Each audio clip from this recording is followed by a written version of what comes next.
On the projects with pre-award authority, Yes. is that part of the stimulus package or is that Yes. part of the I-205? No, that's part of the stimulus package. So we didn't, I was just looking at ice caps, but it's been awarded already, am I right? That's right. Okay. No, that has not been awarded, but it is, we'll be asking the same contractors who've been doing the overhead wire installation to do it via change order, so that should go very quickly.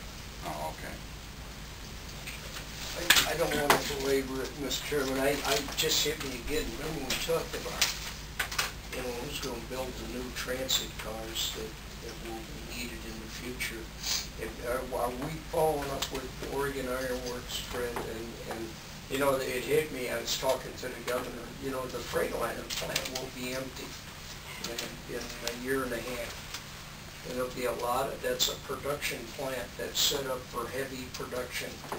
I mean, it's something we could maybe encourage along, because the governor's interested too, but maybe we can get Oregon Iron Works to go on in there and get some stimulus money and build transit cars for not only us, but for the United States, because it's all moving to mass transportation. Well, Oregon Iron Works is actually, as you know, developing the first modern streetcar manufacturer. The prototype will be out here probably in about another month or so. And that's exciting. They actually will have, because of something we'll talk about in a second, we'll have orders from this region for streetcars. But Phoenix has either noted their intent to award, maybe it actually is awarded. Tucson. I mean Tucson, I said Phoenix. Tucson. Have they actually awarded that contract? No, but they've indicated they intend to be able to award a contract to Oregon Iron Works for the production. So it's, we think it's very exciting. Yeah. And a Freightliner plant. They do have another facility, Oregon Iron Works, on Swan Island, is it? Is that where they have the one in Clackamas, but they also have another facility. I don't know whether they were looking or not, but I know that they've been talked to about the Freightliner facility. my understanding is based on backlog they begin to develop. They'll be looking for another expansion site. That would be per case. Okay, good job, thank you. We'll keep moving on stimulus or stimulating something. Olivia? I'll make sure this is stimulating. Thank you, good morning. Just a quick update on what's going on in Washington, D.C. and what's going on in Salem. Really quickly, today at the Capitol, the Obama nominee for FTA director is experiencing his confirmation hearing in front of Senate Banking, which is probably going on right now. And we're hoping that Senator Berkeley actually asked him some tough questions to get some stuff on the record.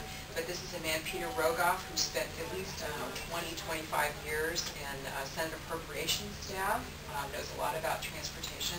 So it's kind of a fun day. We'll see what happens. I'll get a report later today on what happened with his confirmation hearing. So what was his last professional assignment? In Senate Appropriations as a staff to one of the the Transportation and HUD, is it HUD Subcommittee? I'm not sure what the actual name of it is, but he's been there for 20 plus years. Very familiar with the Pacific Northwest because Senator Patty Murray has chaired that subcommittee, the Appropriations Subcommittee, for the last few years. So anyway, kind of fun news. We're going to get a new FTA administrator here pretty soon. Also, we're doing a lot of follow-up from our last trip to D.C. in terms of giving our congressional delegation some input on how the next authorization bill should approach the large starts to small starts. We're putting that together right now based on TriMet's experience, a lot of experience with that program. We're talking about streamlining the program. You've heard about all the things that we have to go through with FTA, as well as changing some of the evaluation criteria. So we're actively engaged in giving that information to our members of the delegation that will actually be writing the next authorization bill. So that's the D.C. side. Anything you want to add on D.C. post-trip? Change to Salem, where I think I would use a horse racing analogy. We're sort of entering the turn before the home stretch now. And thanks to, I think, to the good work of two of our board members who came to Salem for Transit Day, board member Bob Williams and Rick Van Beverin, we had a major success last week. The Senate Bill 34, the payroll tax bill passed out of the Senate, 20 to 9. It would have been 21 to 9 if one member hadn't been ill. Really good bipartisan vote, very good support. This is the bill that only affects TriMet and Lane Transit District, increases the payroll tax in the future, gives us the authorization, increases it by 0.1%, going from 0.7 to 0.8, using the same criteria that were put in the statute in 2003, basically post-recovery.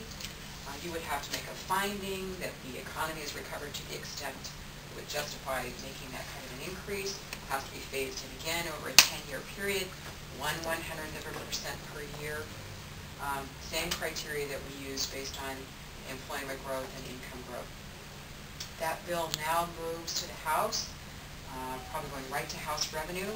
I'm going to make a guess that they will probably hear it in conjunction with the big transportation bill that should be coming out next week as well on the road side. Remember, the payroll tax piece was taken out of the giant transportation bill, but that should be before House Revenue, I would think, next week. And that 2001, HB 2001 is the bigger transportation bill. Right now, we're hearing that it'll probably recommend about a $300 million roadside package, both modernization as well as preservation and maintenance, based on a whole variety of income-generating ideas: gas tax, registration fee, title fee, et cetera, et cetera, et cetera. Olivia, on the voting 20 to 9, with the 9 nay votes pretty much along party line. Yeah. As usual. But we did, we had Senator Jackie Winters, Senator Dave Nelson voted for it, and Senator Frank Morris from Albany would have been here. So it was a bipartisan vote, which we're very pleased with. And I know that we do have bipartisan support for Senate Bill 34 in the House as well, when we get to that point.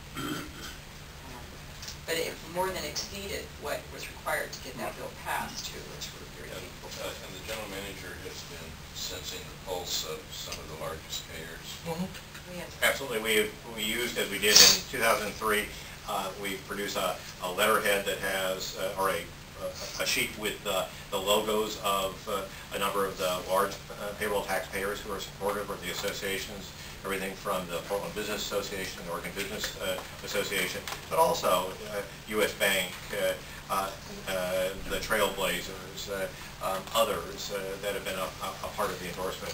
Actually, your former organization as well, Wells Fargo, was an endorser. And I think really what it does is it reflects that some of the payers are saying, hold it, we see the value of this, and I think that's been a very important message. Also, it's been very strong.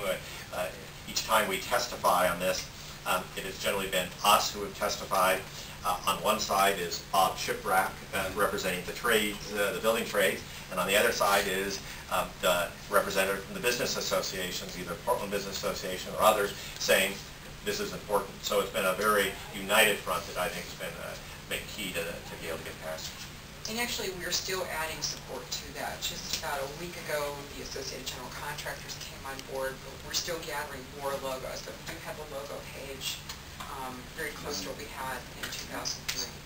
And a lot of support. And it is seen as a very important part of a balanced transportation package. It's not just a roadside package this time.